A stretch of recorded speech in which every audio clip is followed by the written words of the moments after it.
Sincerely, I welcome you all to this program, Healy's Talk Show. Glory to God. Vivid view. See and do it. The final forming of a person's character lies in their own hands. Say something, somebody. Hi everyone, my name is Bukola. To my own understanding, individually we have the power of choice, and while we are growing up we are being taught on our character and values, but we get to a point in our life we don't have our parents and guiders around, and we have to choose on the kind of character and value we want to portray to the world. Thank you. My name is Moses Nwosu. And from the question that said the final forming of a person's character lies in his own hands, I would say this boils down to decision making. Like the Bible will always say that as a man thinketh in his heart, so he is. We have things that will always teach us, our friends, family, anybody, even experience in life. But what forms you is what you decide to do. Thank you. Mark David Nwosu by name. From the question, I believe that our society and our families will try to model us in the way they believe is best, but the way we digest and bring out an output depend on us individually. Thank you. Brilliant response from the audience. To me, Aheliz, it means you are responsible for every character you exhibit. Just like you said, that we have been taught of how to behave in the society, how to love, how to do so many things, but you choose your own character. And so you are the final one. It's not going to say that I'm influenced by peer groups negatively. So you're not the only person that maybe that has friends. Why will you accept whatever influence or suggestion from your friends? So whatever suggestion, whatever decision you make lies in your hands. You should not shift it to anybody. You should not blame anybody for that. I hope I'm clear. All right. Thank you so much. We go straight to the topic for today. Honestly, our young ones need to know certain things about life, even as they step into adulthood. Preserving the moral code for adolescents is the topic for today's discussion. It is time for a break. When we come back, we introduce the guests. Please stay with us. Vivid view. See and do it.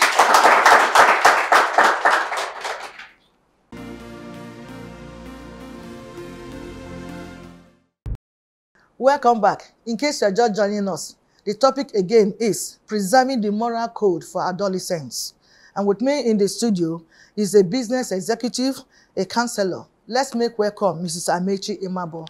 Vivid view. See and do it. Before discussion proper, please follow us on social media handles are displayed on the screen. You're welcome again, Amechi. Thank you for having me. All right. Without wasting more time, let's just go straight to the business of today. Brief introductions and perspectives of the subject matter. Okay, thank you once again.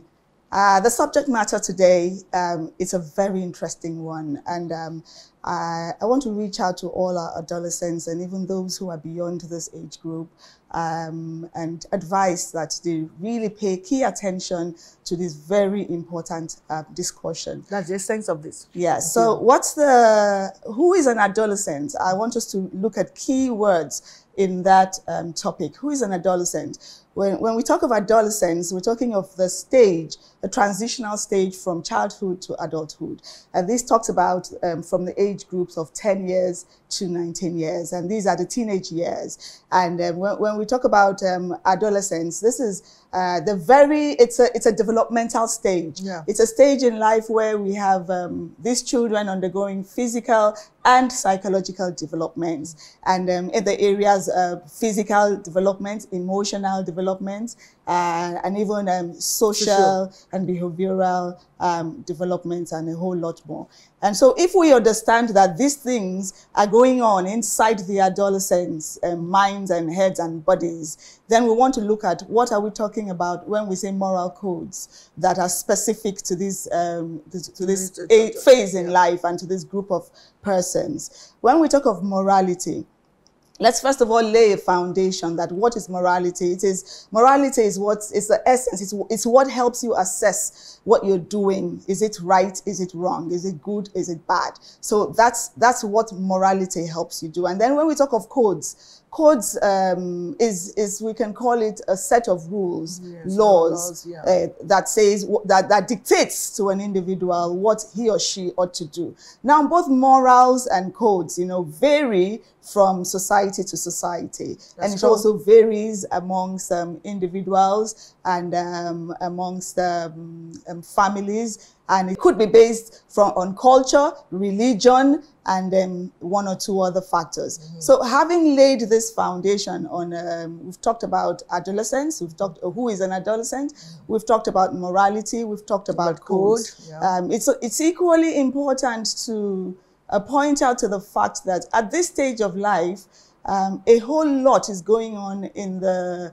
mindset of these adolescents, and it is a very important time to lay foundations. Different foundations are laid in these lives at this point in time. Especially when morals are being eroded. Yes. That's what I see now. Yes. So the big question is, what kind of foundations should the person, the society, the family, the adolescent himself or herself, what kind of foundation should we be laying?